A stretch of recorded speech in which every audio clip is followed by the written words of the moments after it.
If you like the video, please consider supporting JamesCORP on Patreon. And hello everyone, and welcome to our 13th age in Glorantha, or Glorantha, or Runescape, or whatever you want to call it. I'm JamesCORP. I'm the host with the most, as I've been told to correct it by these people. Well, certain people in here. But yes, we're back. We're back on a Saturday with another game. Some faces you'll probably recognise if you're in the, the what's it called, business. What's it called? I don't know. What's the thing? What's the circuit? What's it called? Like where you go?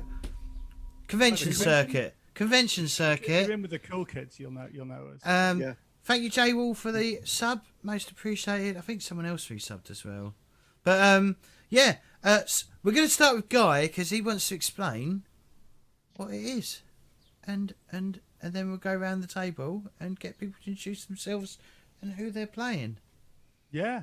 So hi, I'm Guy. I'm a blogger at burnafternunning.rpg.com about one-shot games. I'm running 13th Age in Glorantha today. So what is Glorantha? You might have heard of it from games like RuneQuest or Runescape, as James likes to call it.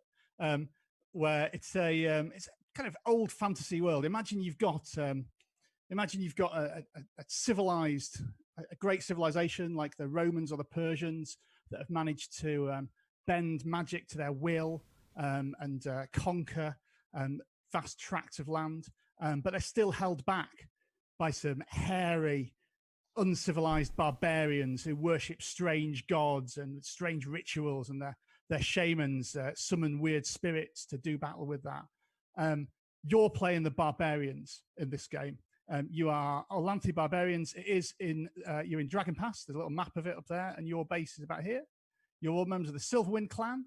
The time is Chaos Rising. So as well as the Lunar Empire, who are aforementioned civilized races who truck with weird magics and chaos.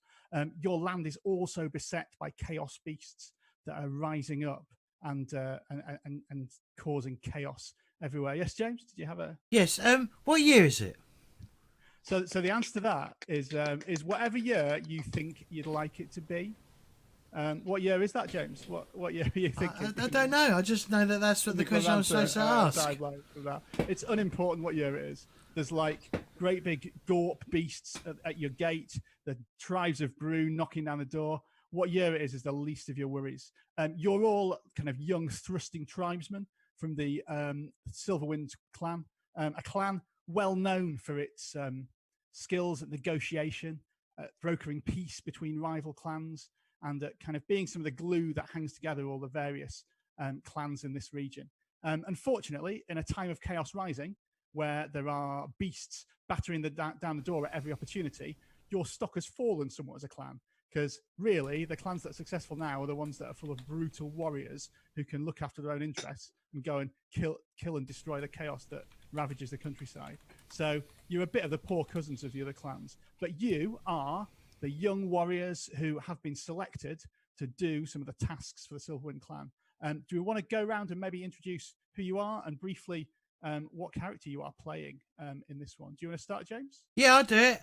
I'm playing Bluebeak, and I'm a devotee of Orlanthi, and I'm a duck. So, don't roll my feathers. Should we clarify that that's an anthropomorphic duck? So you're like yes. 4 foot tall walking talking duck. Yes. Not just a duck. That would be stupid, wouldn't it? I look like a duck. I sound like a duck, but I'm a walkie talkie duck. Great. Yeah, right. Don't get down from it. Yes. All the duck puns. Yeah, there'll be more where they come from. Paul, do you want to carry on? Who are you playing today? So I am playing Grilf, devotee of Orlanthi, indeed a Wind Lord, which, as far as I can tell, this means I'm the best warrior in the Silverwind clan, and probably in any of the other clans. I was rescued from a lunar orphanage by the Silverwind, and this is great because I will now fight for them and win all their battles for them. Do your fellow clanmates know that you were originally a Lunar? I'm not originally a Lunar. They rescued me. I'm Silverwind. Your loyalty is admirable. Pookie, who are you playing today? I am playing Justor, who is a devotee of Lhankhor, and is therefore he is a greybeard. So I can tell you all sorts of things. And I can remember a time back when I was in God, I think it was God time. I was just this giant blue chappie with me, and I just he pointed to go over there, and I didn't, and he just happened like that. Very good, very good. And Scott, who are you playing today? I'm going to be playing Wise Mustard, the Sage. He's also a duck, similar to Bim, a devotee of a Yermal, I believe. Is that the proper pronunciation? And I honestly don't really know how I got here or what I'm doing here. I woke up this morning. I've been drawing pictures in this little book that I pulled out of my sack, and there's these 4 others here with me, and it seems like that it's going to be fun, but I'll just go where they go. Okay, so for anyone familiar with 13th Age Glorantha, like playing along at home, Scott's playing someone who's got a trickster class, which will explain why like half the rules of the game are different for him, and some of the stuff that ends up happening in this. So bear that in mind. If this is your first experience with 13th Age, don't rely on what Scott's doing as like an example of how the game runs, because it's completely different. Okay, during the game today, we're going to be using an X card, just a little safety mechanism. We've got a little button on Roll20 there. If anyone, I've not got anything planned that I think will cause people to become upset, or something that people aren't keen on, or trigger anyone, but I hope you're all okay with anthropomorphic ducks. That's the main thing. You might want to switch off now if that freaks you out. But if you click on it, a little X card thing will appear like that, and we'll stop, and we'll kind of backtrack and work out what the problem is and revise it. Probably do that off stream and do it. So just worth doing in that. As I say, it's the kind of thing you normally use with kind of horror games and stuff, but it's worth doing it in fantasy as well. You don't really know what people's triggers are. Things like wolves and zombies and spiders can be weird, so we'll do that. Okay, so we'll make a start. As I say, you're young thrusting tribesmen. We're going to set the scene. We've got an idea of who people are playing, but let's picture this game as a kind of mid-budget 1990s television serial in the line of like Robin of Sherwood. And in those kind of TV series, what happens at the start is they show the name of the show, so 13th Age of Glorantha, and then you get a shot of each character doing something heroic or exciting from during the show. And it was always clips of what had happened in the show before. So like Robin of Sherwood, I think Quantum Leap used to do it as well. We're really losing all the young viewers now, aren't we, with all these references? That's not going to be. That's yeah. But anyway, hopefully we all understand. So as that happens, do we want to just describe who do we see as it kind of cuts to your character in this montage of scenes from all the adventures you're having? What you're doing, and maybe if we start with let's start with Paul. What do we see Grilf doing? Well, Grilf is in this kind of, I suppose, almost wuxia scene sort of thing. He's got a whole stack of warriors around him, and he's moving rapidly around the battlefield, taking each one out with a single blow, then fighting a fine duel with the other, and then it cuts before he finishes the duel because he's already monopolized too much screen time. Very good, very good. Pookie, what do we see Justa doing? Okay, you sort of see him wander around, sort of like a battlefield, and it's sort of like going, somebody goes down and gets hit by a weapon. So he walks over, picks the person up, dusts them down, sort of like basically takes his sword and goes and does like that. You don't want to do that, and basically you see this person going off and doing it like Justor showed him. Very good, very good. Scott, what do we see Wise Mister doing? He's sitting on a stone where he's finishing rubbing some or spreading some jam on a bit of bread, and as soon as he's done with the earthen jar of jam, he tosses it behind him. And somebody who happens to be attacking us is immediately slipping on that right behind me. I have no idea what's going on. Wow, Clearly, the enemy's falling behind you all over. Yeah. While I'm eating my bread that I just spread with jam, he's slipping on the earthen jar of jam that I threw behind me. So lovely, lovely. And where do we see Bim, James? Bim, you see him in a tavern, and his eyes are narrowed, and like there's people like surrounding him, like menacingly looking at him, and he jumps on a table and pulls out his swords. That's it. Fantastic, fantastic. And so then the title of the thing shows up, of the show shows up for this episode. It's The Beard of Lhankhor. and we cut to you walking through a forest. Just before we start play, though, you all will have a rune activated, and we're going to do this slightly differently to what rules has written. If you look on your character sheets, you've each got 3 runes listed. I just want you to pick one of those, and that rune is active for this kind of session, this adventure. They are, if you've played 13th Age before, these are the equivalent in 13th Age Glorantha of icon rolls. So your rune can be used once during the session for like a game-breaking magical intervention. Usually they're not really used in combat, and it's not like, oh, I'll use my air rune to get +2 to hit or anything. It's like, I'll use my air rune to make my horse fly so I can get over there and do it. It might come in when we're doing a big journey thing, but it's kind of an open thing in negotiating with other bit. It lets you have narrative control and do awesome magical shiz. Yeah. So if you want to just pick one of those 3, and maybe if we just go around and say what they are, so I know what you've got, so I can remind you. Paul, who have you got for Grilf? My rune I'm selecting is movement. Very good. So you can invoke that to do some crazy movement around the place, or to get other people to do that. James, what's Bim picking? I'm gonna go with death because I've got it. You know, hard. You know, I'm a thingy of death. No, I'm you're a- a death duck. I'm a duff of deck. You can't say that too fast. I just did. It's easier to say with a bill, I think, that. Maybe With a duck your of human death. mouth can't pronounce it. Duck of death. Yes. Cool. Pookie, what's Josto getting? I'm going for truth. A wise choice. Very good. And Scott, what about wise mustard? Oh, I'm going with disorder, Right, yeah. without question.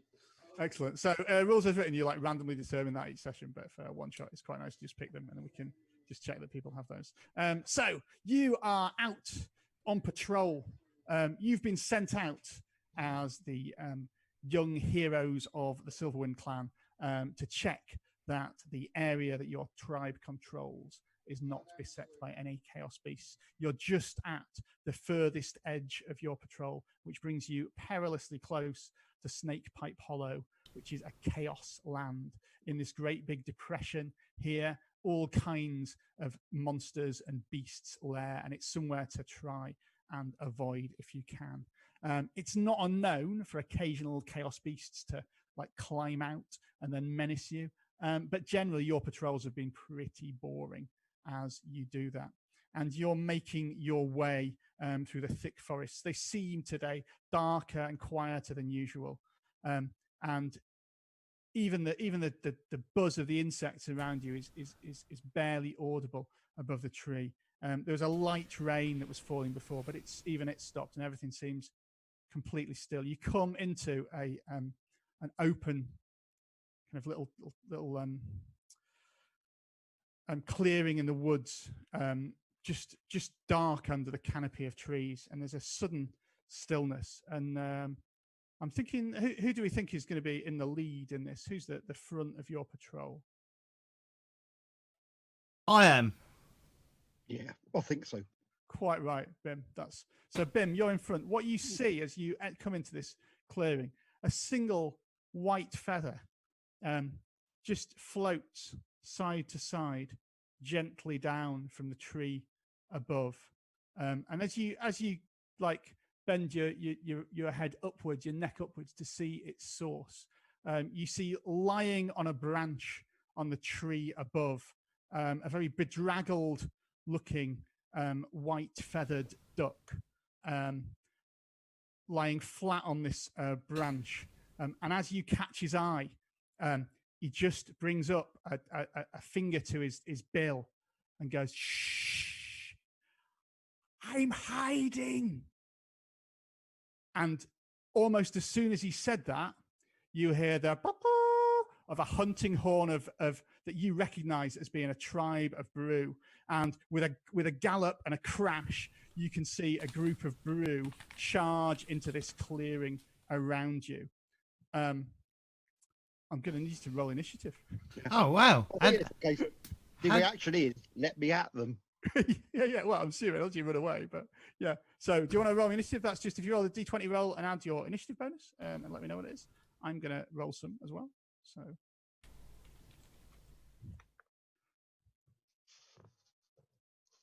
and then I'll tell you exactly what they look like. These fellas. Oh, I should really check. Oh no, hang on. How do I? One sec.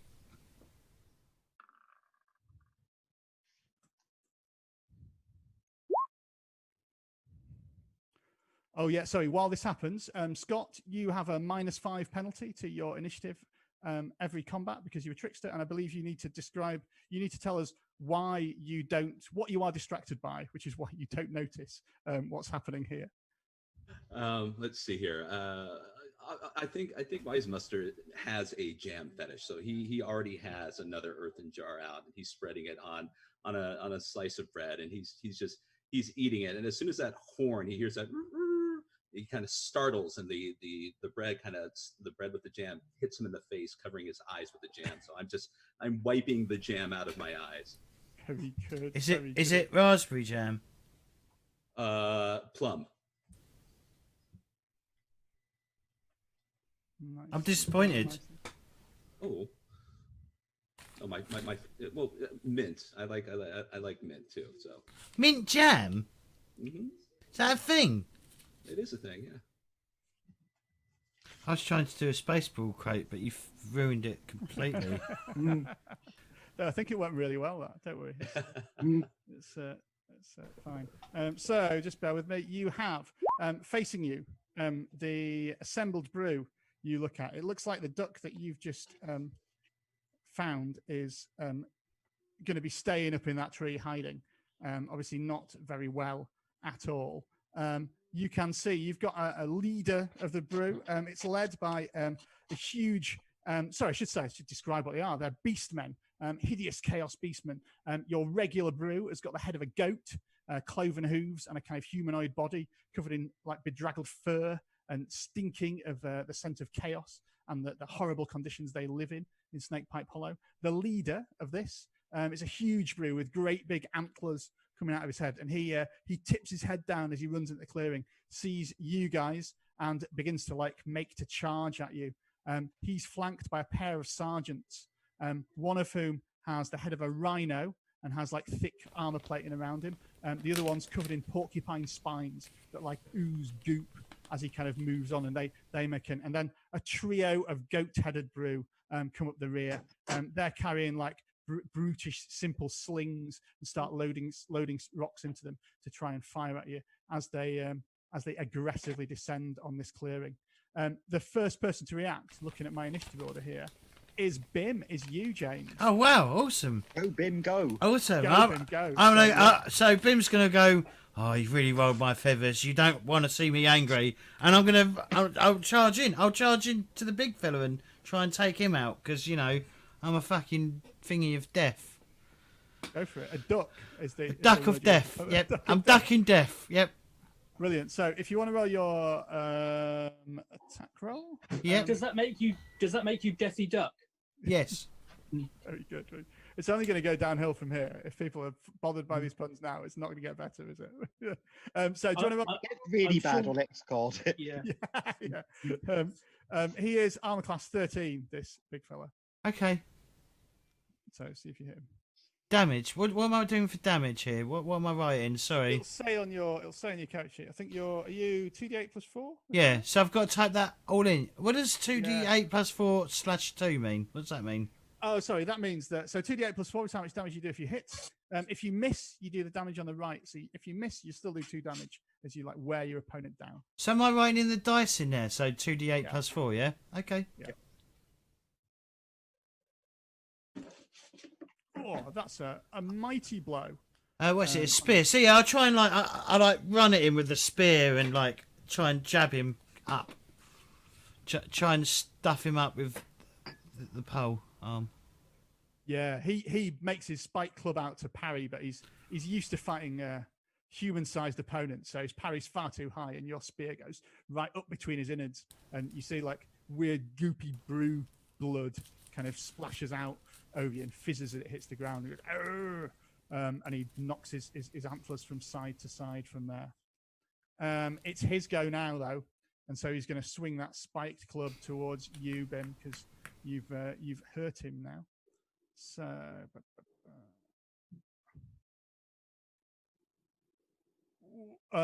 that's a crit. I mean, did no First roll. damage. Look at that, no damage. Oh, no, yeah. Sorry, I didn't put a score in there because they do fixed damage. So he hits you with his spiked club. He's going to take 20 points of damage. Oh, Hell. holy crap! That's a lot of damage. Yeah, but that's half your hit points. You're officially staggered. You're at half damage. So his club like lifts you up off the ground, just bats you up, and you have to kind of reach to pull your spear out of him as you're slammed against a tree that the duck above is hiding in. More feathers kind of shake out of it as he quails in fear at this great beast. However, Grilf, you're up next. You can come to the rescue, or can you? Paul, what's your? Okay, yeah. Sorry, I thought Pookie was next. He's on 23. Oh yeah, you are. Sorry, I apologise. Just yeah, Pookie, you're next on 23. I've got my numbers wrong. Oh, I see. Well, that's just like the time that Humat got taken down by a Broo, who didn't like that either. He doesn't like to talk about it. But anyway, now look, just get up and feeling better. And I'm going to use a battle cry, put it together. So I need to make on that basically. So to do a battle cry, you make an attack, and if you hit the triggering roll, the battle cry comes off. You only need to choose. You can choose what your battle cry is after you've rolled as well. So you can see what. So, but you have to like get into melee and attack him to do that. Yeah, but basically that's what I'm doing. You do it like this. So it's attack roll.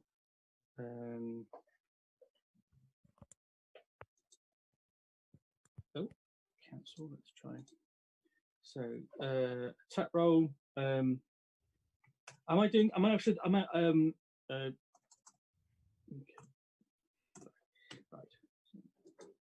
Right. And 2d8.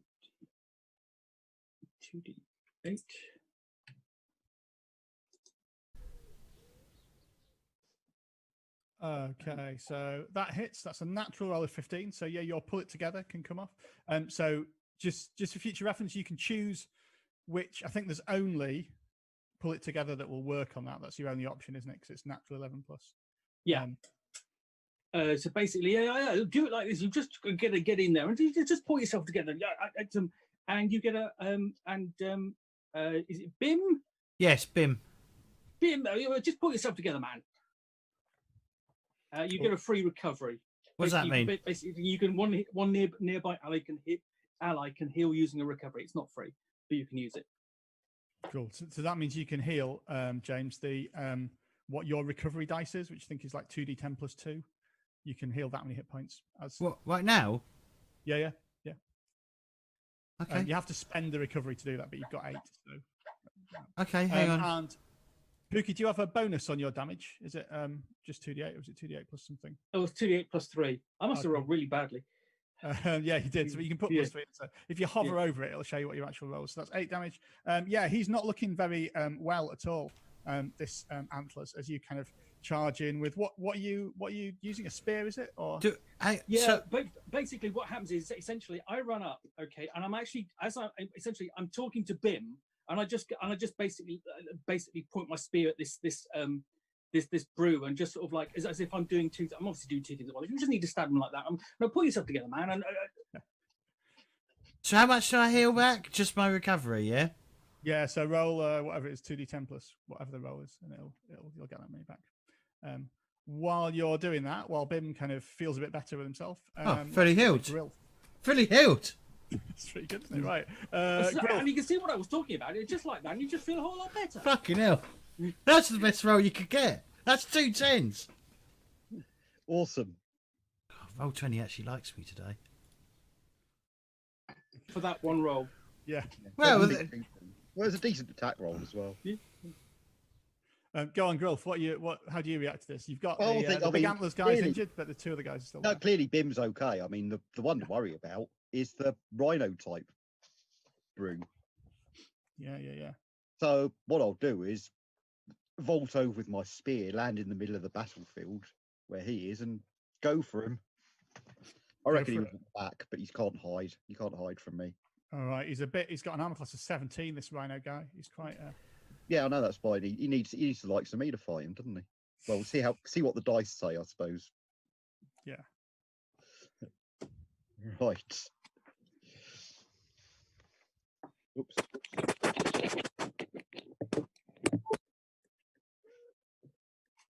Impertinent. What's the escalation dice? I'll explain that next round. It goes up each round and gives you a bonus to attack. And it goes up like +1 next round, +2, +3. So it says here, inspired battler. At the start of each round, roll 1d6. If you're equal to or lower than the escalation dice, you become inspired. Yeah, so there's no point rolling this round because it's at 0, but from next round you can roll. And if you get inspired, you get like an extra action, basically an extra attack, which is pretty cool. Oh, Grilf, that doesn't look like a hit to me. Well, I still do 2 damage. You still do 2 damage as your spear skids against his rhino hide from there. Cool. Any bonus stuff or anything? Don't think so. I think no, I think not. I mean, I haven't hit. I could recover, but I don't need to do that. Yeah, exactly. Yeah, your inner wind thing needs to be unlocked by rolling a good hit. It needs a 16+, which I have not got. Natural 16+. No. Well, it's there. Go now. 11, I guess with an 11, I don't have that. No. If you hover over it again, it'll tell you natural roll. Your natural roll was a 5, as you could do, because you're probably quite good. Yeah, I can see the hovering. Yeah, that's good. That's a good one. Okay.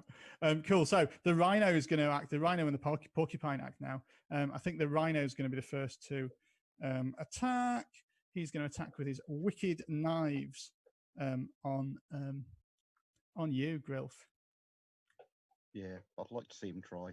Don't think that hits, does it? No, it doesn't. No, I'm too fast. You do, however, get 2 damage. He does miss damage. So as he charges past you with his knives in his hand, he clips you back with one of his hooves as he goes past you, and does 2 damage to you. It's been a long time since a brew has managed to hit me. I think so. And at his side, his spiky friend, the porcupine, also turns on you, Grilf. I think I'm assuming that Wise Mustard probably at the moment doesn't look like much of a threat. So I said at this moment, I think that might continue for the whole game, but so they're not going to attack you just yet. That's still a miss. All right. Well, this the porcupine one does 4 miss damage with his spikiness. I'm afraid, as you are beset by the 2 sergeants. They're spiking me completely. And at that point, the 3 like goat-headed brew I think they're going to descend on Wise Mustard. The smell of your jam has attracted their attention, and they know they're hunting a duck somewhere. So maybe all ducks look the same to these brew. So let's just see. I'm going to do it like this. And you have to remember that duck is always best served with jam, especially plum jam. So they do any of those hits? The 10 or the 12 probably don't, or do they? No, they do not. No. The 26 does, and that's a crit, though, isn't it? It's 8 damage, as 2 of them, I think, are distracted by the smell of jam. The third one, though, is inspired by it. It's his favourite mint jam, and so his spear tries to kind of skitter into your feathers. However, Scott, it's your go now. Let's see. So, it's so many wonderful choices here. I'm going to first off, I want to use my free action, so I'm going to go ahead and squawk. As they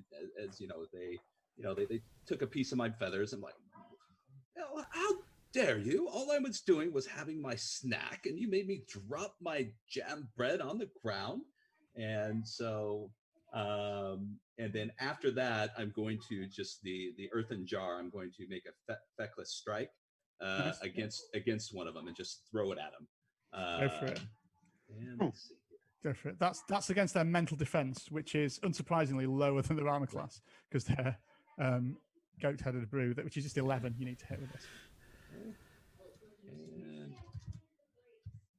now, should I put just the damage, even though it's not? Yeah, put it in. Okay. Put it in. Okay. We'll keep track of it. Yeah. Okay.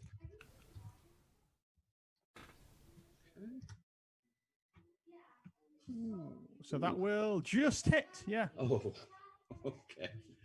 So yeah, so I just I've got many more jars in my sack, so I just pick the one up that I have open and just throw it, and the jam shatters on one of the goat who actually stabbed at me, and likewise the squawk was done at them too. So. Yeah. So they start. So the feckless points that they've got aren't damage, but when someone else damages them, they're like bonus damage. So they're covered in jam, two of them. So they're kind of confused and sticky. And one of them wants to he's trying to eat it off his fur, but it's not quite working from that. Okay, back to the top of the round. So what happens here is the escalation dice goes up by 1. It's not an actual dice. If we were like face to face, they'd have a massive D6 in the middle of the table. So that means normally that means that you get +1 to all your attacks all round. Not damage, just attacks. So remember to put it in. The only thing is you're fighting chaos, and there's a special thing that happens when you fight chaos, which is that sometimes chaos steals the escalation dice. And the rules are very clear that it's on a 1d20 roll of 1 to 5. And if there's a trickster in the party, they have to roll. So Scott, do you want to roll me a 1d20? And we'll see if chaos gets the +1 or if you do this round.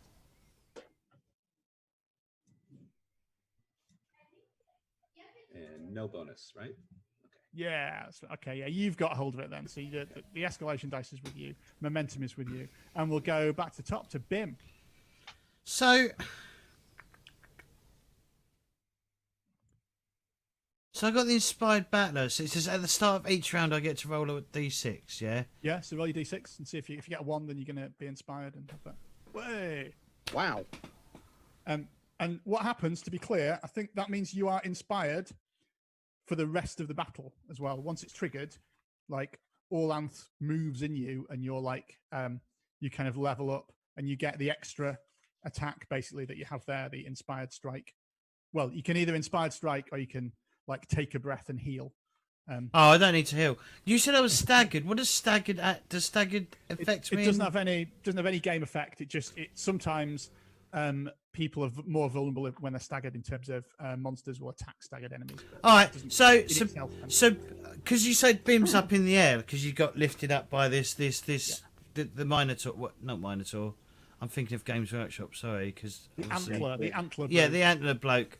So I'm gonna be like, I'm gonna look at. Is it Joster? Is that how I pronounce his name? Cool. Yeah. I'm gonna be like, this is how you do it, Trickle. I'm just gonna stab him. Just stab him until he dies, hopefully.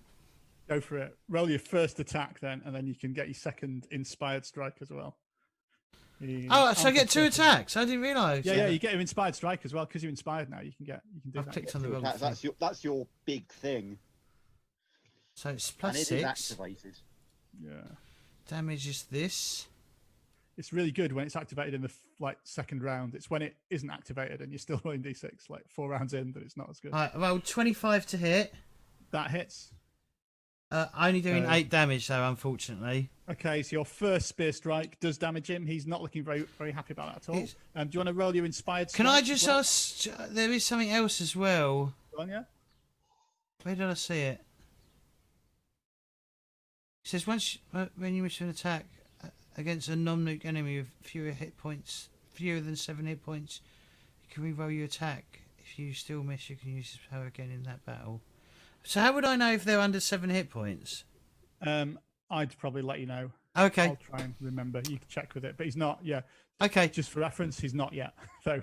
All right. So I basically get to hit him with the same attack again. Yeah. So can I just use the up arrow? Maybe. No, I couldn't. Oh, that's a shame. Right, so it's +6 plus that. Alright, rolled a 22 and did 10 damage. that'll do. He is indeed in his last legs. He's thrashing about on the floor with blood everywhere as you're kind of stabbing him this way and that. And his antlers are getting tangled in the undergrowth as he does this, as you indeed are showing Justor how it's done.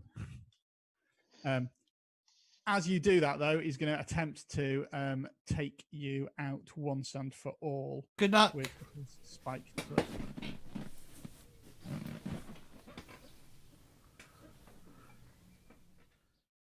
Hell. Thanks for wishing him good luck. He hit, I think, with 25 there.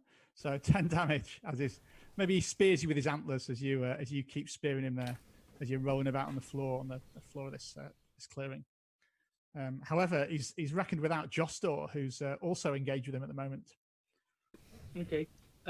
So I want to use basically my bardic song of heroes. Yep. Okay. To basically give everyone a +1 bonus until the start of my next turn and keep that going. And combine that with okay. Was that yeah, that's sorry, not an action. You can still act normally as well. You can just right, okay. take a long time, yeah. Okay. Now what I'll do is I'll do a battle chart. I'm going to go with the song, I think. Song.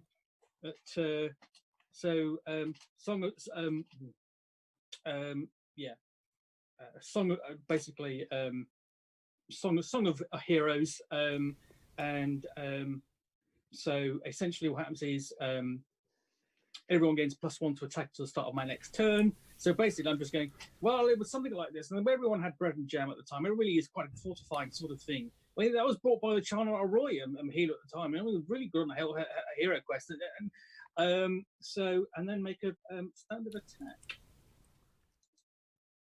Okay, so attack roll. So what am I putting? I'm sorry. What am I putting in the input value? It's 2. Is it +5 and then it's 2d8? Yeah, 3, +5. Don't forget the escalation dice. Oh yeah, it's +6 because in fact So- it's not. It's +7 that you'll have because you've got the escalation dice and you've got +1 to attack because of your Song of Heroes, which inspires yourself as well. Okay, so that means 2d8 +5. Ooh, that will just hit him, yeah. Okay. Ooh, and that's enough to take him out. So, Pookie, do you want to describe how Justor manages to defeat this antlered beast with Bluebeak rolling around on top of him? Okay. Well, that was a terribly good hit, and I'm sure it's something to learn from.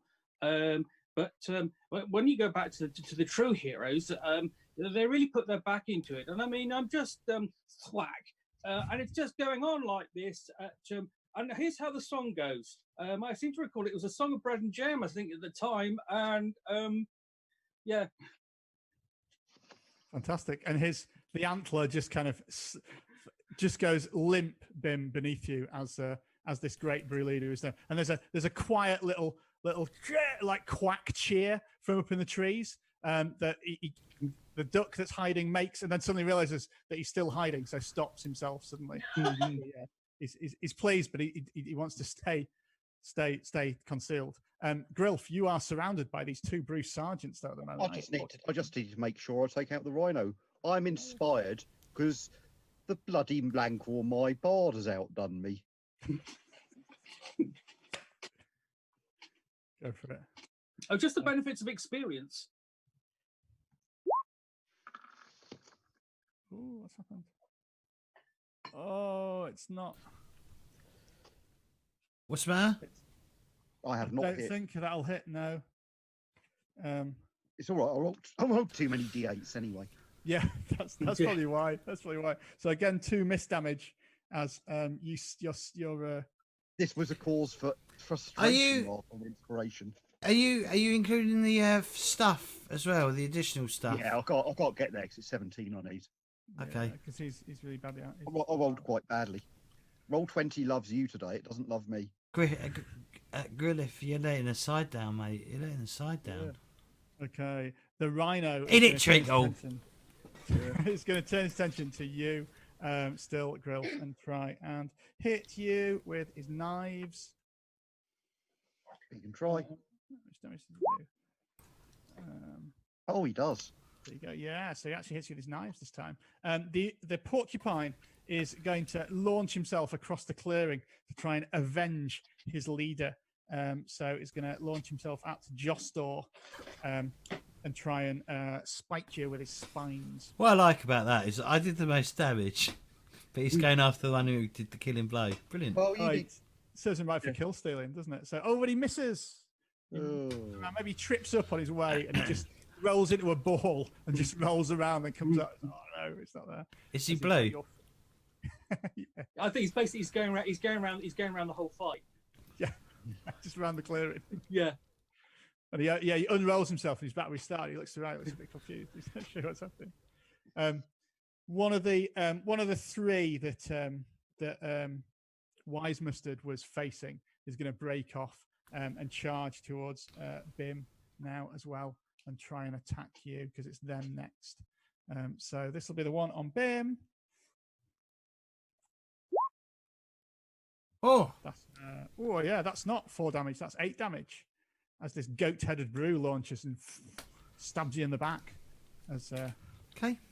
as he does that. But the 2 on Wise Mustard still another crit. So another 8 damage. The other one misses. Oh, but you'd squawked, hadn't you? Yes.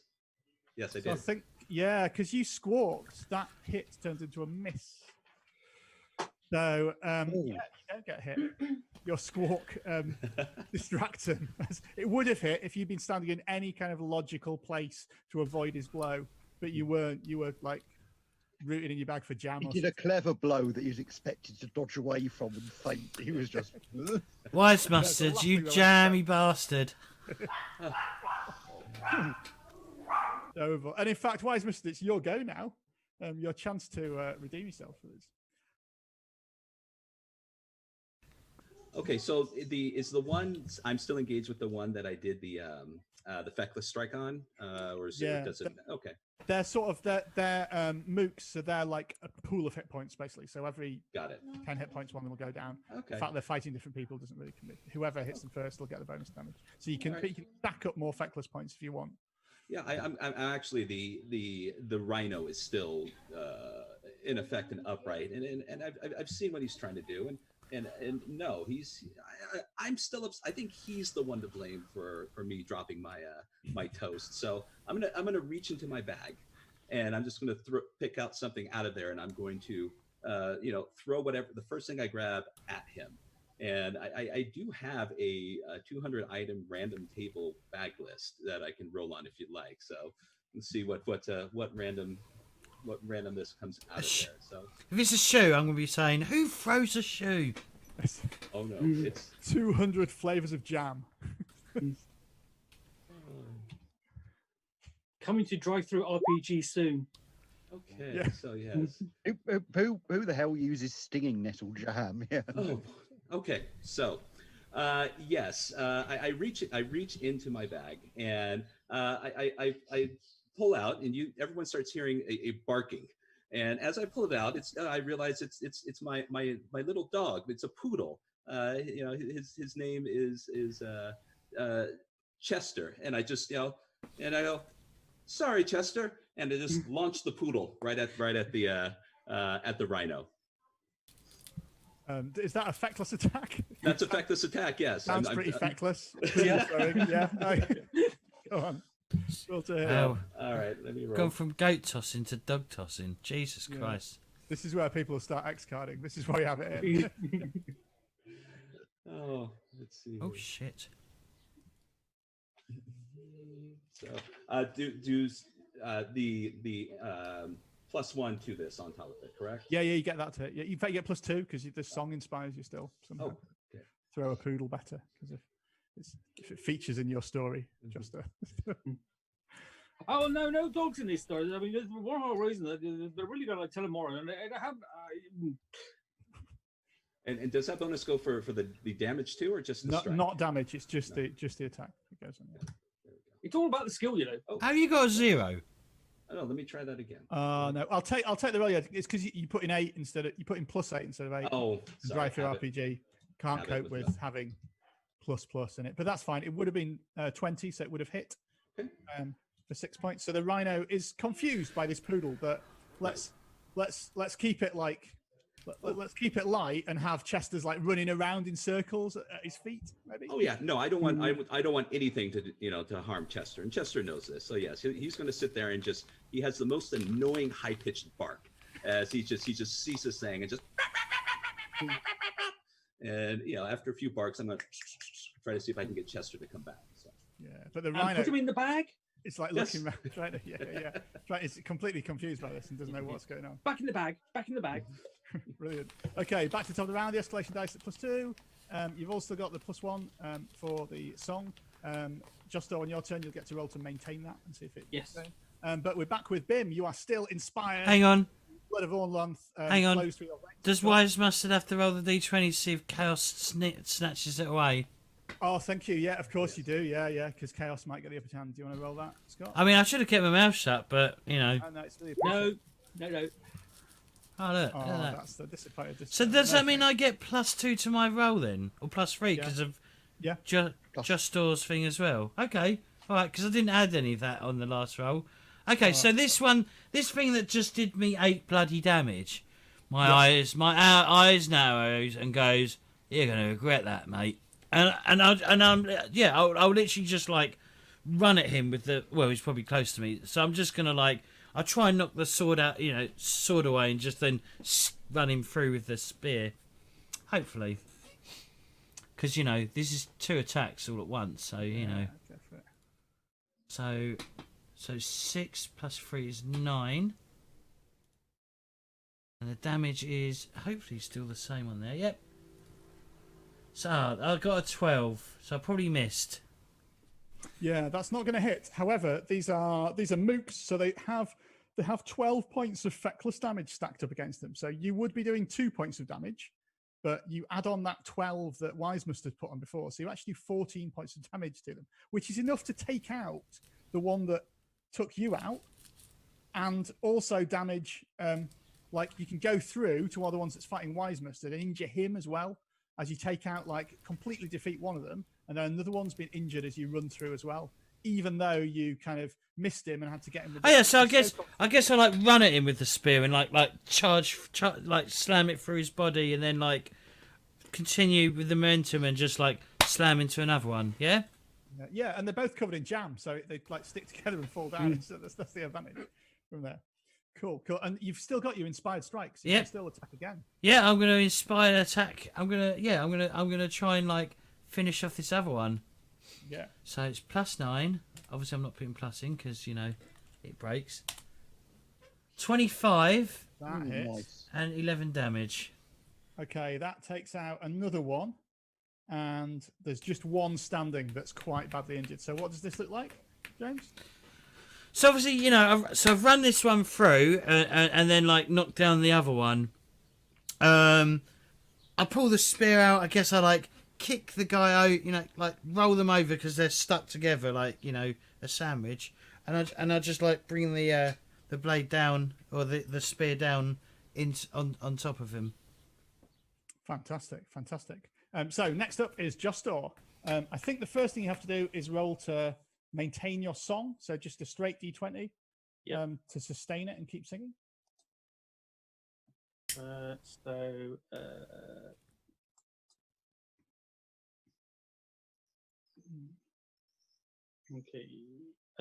Okay. Just telling me input value.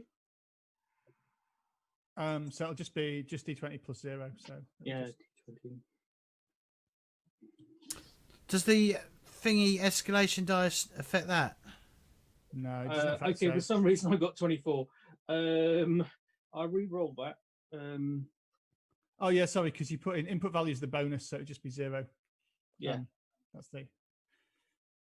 Okay. So I think on that roll I would have failed. Okay, so what happens is your song ends, but you have a final verse effect. So one ally of your choice gets +2 to attack. To the next attack. Okay. So, that was jolly good there. Basically, I'm just keeping. There he is. This is the pointed one rolling around.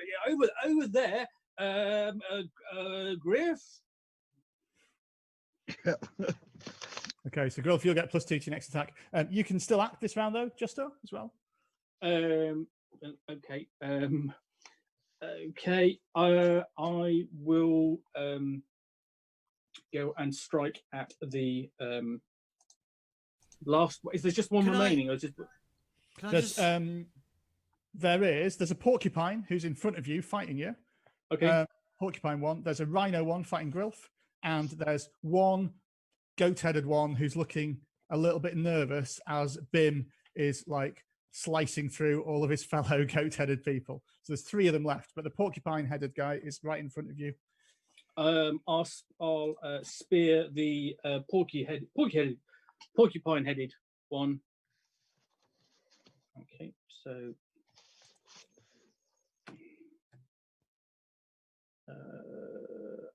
cancel. Let's try that again. So bonus. The escalation die is on +2.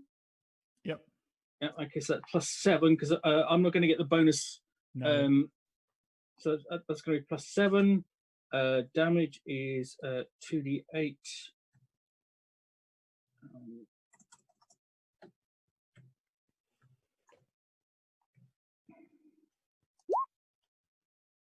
Ooh, that'll do. Okay. And so finally, what you need to do is when you're really trying to get hold of one of these really nasty creatures and bring them to their obvious conclusion of their terrible lives, it's just this. I've stopped listening. I'm on the other side. I'm nowhere near you. You're just talking to yourself. I just want that's fine. I just want to double check because someone said that I was louder than everyone else. How is now anyway? And I'll just wait for them to respond. Just keep talking. Yeah. Okay. Basically, it's almost like I'm just giving a lecture. Yeah. That hits. That really good hit. So yeah, you skewer him between his spines, and he like hurts and starts to curl into a ball again, and realizes he's still fighting you. So you'll have to do that. The next person up is Grilf. You're fighting your rhino. Maybe you'll hit this round with that extra +2. Who knows? I do. I've got a +10 bonus, so who knows? 17 to hit. Come on. You're wearing him down with that misdamage, but Well, hey, whoa! Yes, first hit and a good hit as well. 19. It's actually 25 damage because that rhino has 6 points of feckless damage from Chester the Poodle, having distracted him and like licked his rhino face and stuff. So he is with that mighty blow. He is he goes down on one knee. He's like, you can see that there's blood kind of oozing out. You got in between his rhino like plated armor, and he's kind of staggering to his feet again, but he's on his last legs, Grilf. He does not look well at all. Are you going to trigger your inner wind now as well? Can't you? You can do that. Yes, I will. It's suddenly. But that's for a future attack, isn't it? Yeah. So Orlanthi like coalesces around you, and the winds blow around and whip your hair in a ruffle a few feathers. Fashion. Yeah. I mean, it's probably not doing anything in this particular battle, but I look bloody cool, and that's the main thing. There's a long shot of just Grill standing there with the windswept, and that's great. But then it cuts. But that might be interrupted by the rhino-headed man next to you as he's going to try and hit you now. And miss, I think, probably 14. Yeah, that's a miss. Yeah, he just does 2 damage from his hoof. The porcupine. Can I do the resist damage 16 plus? Yeah, I think you can. What does that do? As well. What does that do?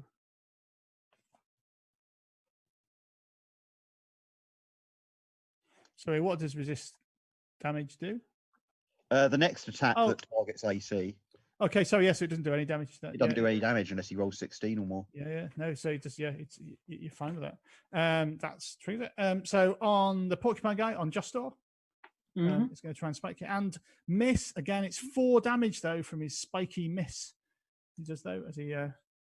Okay. And then this one remaining goat-headed guy is going to try and take you out, Bim. He's had enough of. Or not. No misdamage. He just kind of launches himself at you, but you just step out of the way and dodge him. And finally, Wise Mustard. what crazy shit you're going to do this? All right. So the poodle's running back. I mean, Wise Mustard looks down and he goes, "Somebody carelessly left a dog on this battlefield. Come here." And I'm going to pick him up and go, "I'm going to name you Chester," and I'll put him back in my sack. And then I'm going to look up and I'm going to look over at the rhino, and I'm going to start taunting him. Just this irresponsible dog owner, how dare you? Why don't you come over here and pick on someone that's your size? As I'm looking up at him. So just so yeah, roll your attack against his mental defenses like 12. Okay. As you taunt him. Now, what happens when he becomes vulnerable? I didn't Oh, that means if someone attacks him, they'll crit on an 18, 19, or 20. So it's good, basically. Oops. Oh, almost did it again. No pluses. There we go. Okay. And so there's no damage on that. There we go. Oh yeah. He like roars, and you can see his like rhino horn quivering as he looks at you as you've enraged him. And you see him. If you spoke Broo, you could hear him say, it's your dog. You threw that dog at me. What do you mean? But he's completely confused. Animal, whatever. And he's moving to attack you in the next round. So start the next round. Escalation. Hold it. I'm getting in the way here. He's engaged with me. Oh yeah, you are, right? Yeah. Well, on his turn, that's what will happen, and you'll be able to get your free attack on him. Cool. Fantastic. Perfect. So escalation dice at +3. Yeah, you still have it. That's good. It's going well, this battle. We'll see later on if that works. Bim, you're still inspired. Am I still? Did I kill the other guy? Did I kill the other one? Was he still? No, there's one goat-headed guy who's like staggering about, bleeding and stuff, but he's still up. All right, I'm gonna go engage him. So I'm gonna So I'll straighten my little helmet that's on top of my head, right? Little Viking helmet with horns. With horns. Yeah, of course. And I'll dash over to him, and I'm gonna hopefully slay him. Let's say he's on class 16. Is he staggered? Yep. Because I've got Slayer. If you attack a staggered enemy you were not engaged with at the start of your turn, going +2 to hit and deal +2 damage if you hit. Will that be on both attacks? Just on the first one. Well, okay. You might, although you might change. If you take him out, your second attack can be on someone else. So. Okay. Oh god. So what's our thing? What's the escalation dice? +3. So it's +3.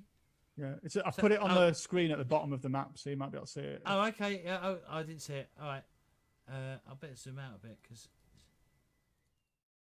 Right, so I've got a +9.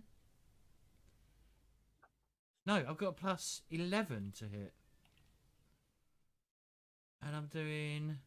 Oh my god, how am I gonna fucking? Oh no, how am I gonna do this? So it's 2d8 +4 +2d6. Is that gonna cause issues? I think you can just put it in. I think Roll20 will cope with that if you just put it in as a string. Saying that, who knows?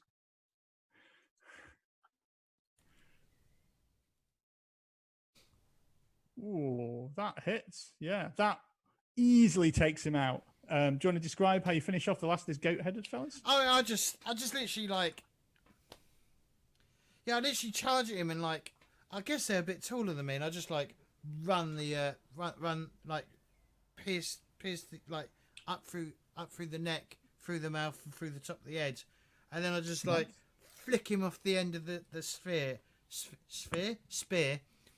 and there's 2 left, isn't there? Because there's the porcupine, there's a porcupine guy that Joss does fighting, and there's a rhino guy that was engaged with Grilf, but is now turning towards Wise Mustard and making to charge him.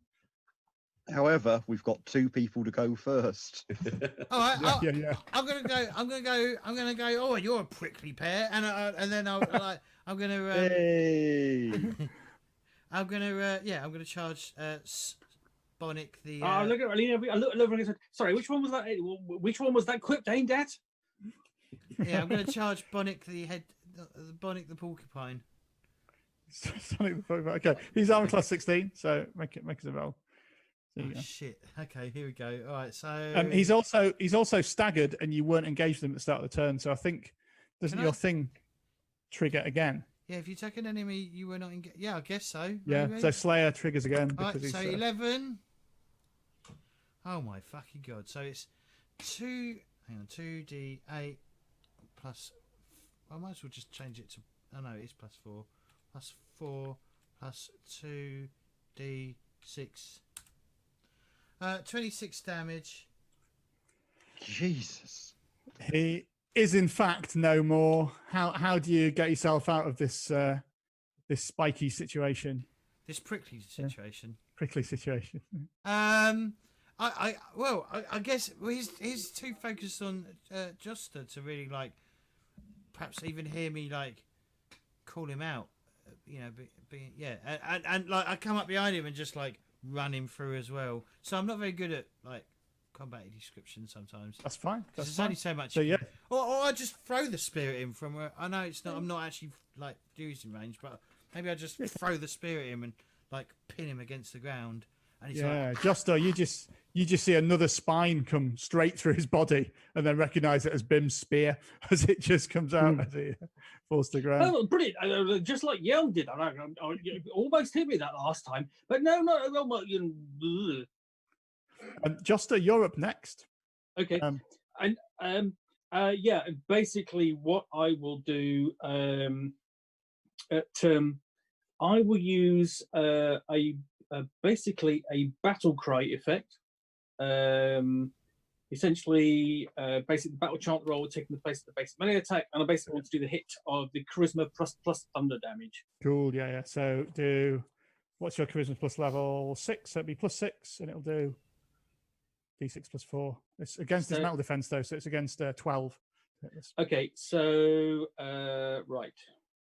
So it'll be plus 6, but it's plus 9 with the escalation dice, I think. Yeah. Isn't it? So Okay. 9 submit, and it's 1d6 plus